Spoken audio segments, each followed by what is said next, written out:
जय श्री कृष्ण। शौच करने गए और नहाए नहीं, मतलब आप अशुद्ध अवस्था में सारे घर को घूमते हैं, सारे घर में। उस अशुद्ध अवस्था में क्या होगा? आपके भीतर पॉजिटिविटी ना आएगी, नकारात्मकता आएगी। अच्छा एक बात बताओ, मक्खी और मच्छर ज्यादा कहाँ होते हैं? शुद्धि में या अशुद्धि में? जहां गंदगी है वहां, या जहां स्वच्छता है वहां? जहां अशुद्धि है अपने आप मक्खी और मच्छर खिंचे चले जाते हैं। उसी तरह जब आप शौच करते हैं और नहाते नहीं हैं तो आप अशुद्ध हैं। उस अशुद्धि की ओर संसार की हर नकारात्मकता आपकी ओर अपने आप खिंची चली आएगी और आप नेगेटिविटी से भर जाएंगे। इसलिए कहते हैं पवित्रता जैसी राखो शुद्धि वैसी होए बुद्धि। यदि बुद्धि में पवित्रता चाहिए, बुद्धि में अच्छे विचार चाहिए, तो शुद्धि होनी चाहिए। आजकल शुद्धि होती ही नहीं। जब अशुद्धि है तो फिर आप सब इसलिए आपके काम आज बताओ सबसे ज्यादा क्या चल रहा है दुनिया में? जरा ठीक ठीक बताओ खुल के, क्या चल रहा है आजकल? हाँ, आजकल क्या चल रहा है? मैं बता रहा हूं क्या चल रहा है। आज आप क्या चल रहा है आपके मोहल्ले पड़ोस में, क्या चल रहा है मैं बता रहा हूं आपको। आए दिन आप सूचना सुनते होंगे कि वो फलानी महिला उसके संग भाग गई, वो फलाना लड़का फलाना पुरुष उसके संग भाग गया, 2 बच्चे हैं फिर भी वो महिला का उसके संग चक्कर है, 2 लड़कों का बाप है फिर भी उसका उस महिला के संग चक्कर है। आए दिन आप ये सब सुन रहे हैं कि नहीं? हाँ या ना जवाब दे दो बस, हाँ या ना।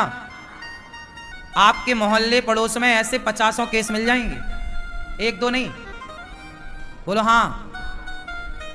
मैं और बता दूं क्लियर, परसेंट तो मैं तय नहीं करूंगा, 40 कहूं कि 80 कहूं आप जानना।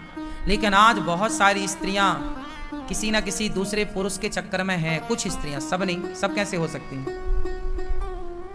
बहुत सारे पुरुष दूसरी महिलाओं के चक्कर में हैं। ये आज एक आम बात सी होती जा रही है कि नहीं समाज की? आए दिन आप ये सुनते हैं कि नहीं? बोलो हाँ या ना। अब बताओ ये ऐसी अपवित्रता आई कहां से? कई बार तो आपको विश्वास नहीं होता कि यार ये लड़की भी ऐसी हो सकती है, ये महिला भी ऐसी हो सकती है, और ये आदमी, ये पुरुष भी ऐसा। आप बहुत अच्छा समझते थे पर ये ऐसा हो गया। कई बार आपको विश्वास नहीं होता कि ये ऐसी कैसे हो सकती है या ये ऐसे कैसे हो सकता है। ऐसा है, आपके अधिकांश दोस्त ऐसी है ना लड़कियों के चक्कर में, हाँ या ना?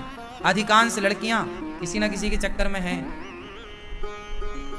आजकल यही चल रहा है बस।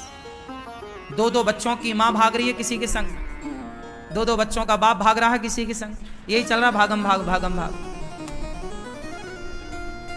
हाँ या ना? ये भैया ये अशुद्धि आई कहां से?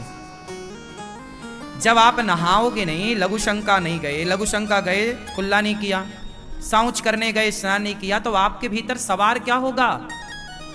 अशुद्धि में कौन आएगा? नकारात्मकता, गलत विचार। उन गलत विचारों को कैसे रोकेंगे? और वो गलत विचार जब आएंगे तो वो विचार आपको गलत कर देंगे। इसलिए लघु शंका जाओ तो 4 कुल्ला करो, पांव धुलो, हाथ धुलो, तब जाके शुद्धि होती है। शौच करने जाओ तो आप स्नान कर चुके हैं और दोबारा शौच करने गए तो आप सारे कपड़े गीले करो जो पहन के गए हो, या फिर कपड़े उतार के जाओ, जो पहन के गए हो वो सारे गीले करो, और पूरा स्नान ना करो तो अर्ध स्नान करो। अर्ध स्नान नाभि से होता है। कमर का हिस्सा, नाभि का हिस्सा गीला कर लो, यहाँ से नीचे का हिस्सा, कमर नाभि से नीचे का हिस्सा पूरा गीला करो, वो अर्ध स्नान माना जाएगा। पूरा नहीं करते आप, कोई बात नहीं, अर्ध स्नान करो। फिर वो कपड़े जो पहन के आप शौच करने गए वो कपड़े आप गीले करके उन्हें टांगो, सुखाओ और फ्रेश कपड़े पहनो। अब देखो आप क्या करते हैं कि वही कपड़े पहन के आप शौच करने चले जाते हैं और वही कपड़े पहन के आप भोग लगाने मंदिर चले जाते हैं। आप सोचिए कि इसमें आपका नाश नहीं होगा तो क्या होगा? तुम्हारे विचारों का तो क्या होगा भगवान जाने। तो विचार पवित्र कैसे हो? शुद्धि से। इसलिए पुराने लोग एक लाइन में सब समझा के चले गए कि बेटा जैसी राखो शुद्धि वैसी होएगी बुद्धि, जैसा पियोगे पानी वैसी बनेगी वाणी, जैसा खाओगे अन्न वैसा होगा। आज सबके मन में गलत गलत विचार, क्यों? तुम गलत खाते हो। हमारे मन में तो गलत विचार नहीं आते, हम तो किसी बहन बेटी को देख के गलत विचार नहीं लाते कभी, क्योंकि हमारा खान पान हम मेंटेन करके रखते हैं, हम बाजार का नहीं खाते कुछ भी। अब 17 आदमी के हाथ का तुम खाओगे तो तुम्हारे विचार 17 जगह नहीं जाएंगे तो एक जगह कैसे जाके टिक जाएंगे? फिर तुम्हारे बाप दादे कह के तो गए हैं कि जैसा खाओ अन्न वैसा रहे मन। अब तुम ना जाने किस किस के हाथ का खा रहे हो। बनाने वाला नहाया है कि नहीं, सुसु गया है उसने कुल्ला किया है कि नहीं, शौच करने गया है नहाया है कि नहीं, वो पसीना पहुंचे जा रहा है और उसी से और तुम खा रहे हो बढ़िया। तुम कह रहे हो जी हमारा मन बस में नहीं है। कैसे होगा? आहार शुद्धौ सत्व शुद्धौ। पहले के लोगों का आहार शुद्ध था। क्या शुद्ध था? आप मेरी बात से सहमत हो जाएं तो आप करके देख लेना। जिस दिन आपका खान पान शुद्ध हो गया, पवित्र हो गया, जो खाओ भोग लगा के खाओ, सात्विक खाओ, उस दिन आपके विचार अपने आप शुद्ध होने लग जाएंगे।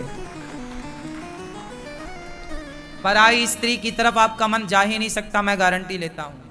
पराए मर्द की तरफ आपका मन जा ही नहीं सकता, मैं गारंटी लेता हूं। यदि आपका रहन सहन और खान पान शुद्ध है तो जा ही नहीं सकता। और यदि तुम्हारा मन जा रहा 17 जगह पराई औरत में, पराई मर्द, मतलब तुम्हारा खान पान बिगड़ा है। इसलिए वो जो खाया है, खाए से ही तो मन बनता है, खाए से ही तो खून बनता है। पूरा सिस्टम खाने पे ही तो चलता है। आपका शरीर कैसे काम करता है? खाने से। तो जैसा खाओगे भाई, अन्न जैसा अंदर जाएगा वो अन्न अपना प्रभाव तो दिखाएगा ना। आप एक काम करो, किसी वैश्या के घर जाके खाओ। आपके भीतर जब तक वो अन्न रहेगा, आपका मन भी वैश्या की तरह करेगा। विश्वास ना हो प्रैक्टिकल कर लेना। वैसे ये सब करना नहीं प्रैक्टिकल, फिर भी आप यदि यकीन नहीं है तो आप कर सकते हैं। और वैसे भी आप जो खा रहे हैं बड़ी बड़ी होटलों में, वो कौन से ब्रह्मचारी तुम्हें परोस रहे हैं? वो तो सब भोगी विलासी परोस रहे हैं। तो जब उनके हाथ का परोसा खाओगे तो उन्हीं की तरह तुम्हारा मन भी चंचल होगा। भोजन तुम्हारे घर पे पहले के लोग खाते घर में थे, माँ के हाथ का। तुम्हारी माँ बिल्कुल देखो पतिव्रता है, तुम्हारी माँ पवित्र है, तुम्हारी माँ का मन बिल्कुल नहीं भटक रहा, पवित्र है। तो जब माँ के हाथ का खाओगे तो तुम्हारा मन भी पवित्र होगा। पूज्य अनिरुद्धाचार्य जी महाराज जी के वचनों में सुना, शौचालय से लौटने के बाद बिना नहाए घर में घूमना हमारी संस्कृति और स्वच्छता के सिद्धांतों के खिलाफ है। हमारे शास्त्रों और परंपराओं में स्वच्छता को अत्यंत महत्व दिया गया है। शौचालय से आने के बाद शरीर पर एक प्रकार की अशुद्धि रहती है जो न केवल हमारे स्वास्थ्य को प्रभावित करती है बल्कि घर के वातावरण को भी दूषित कर सकती है। नहाने से यह अशुद्धि समाप्त होती है और शरीर को पवित्रता प्राप्त होती है। साथ ही यह मानसिक शांति और आध्यात्मिक ऊर्जा को बढ़ाता है। महाराज जी के वचनों में बताया गया है कि पवित्रता का पालन करना हमारे जीवन को सकारात्मक और उन्नत बनाता है। इसलिए हमें हमेशा यह सुनिश्चित करना चाहिए कि शौचालय जाने के बाद नहाना हमारी दिनचर्या का हिस्सा बने। यह एक छोटी सी आदत हमारे स्वास्थ्य, घर के माहौल और आध्यात्मिक जीवन को बेहतर बना सकती है। यह वीडियो पूज्य अनिरुद्धाचार्य जी महाराज जी के वचनों पर आधारित है।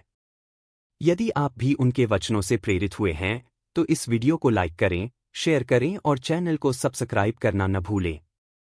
महाराज जी के आशीर्वाद से अपने जीवन को सुखमय और पवित्र बनाएं। जय श्री कृष्ण।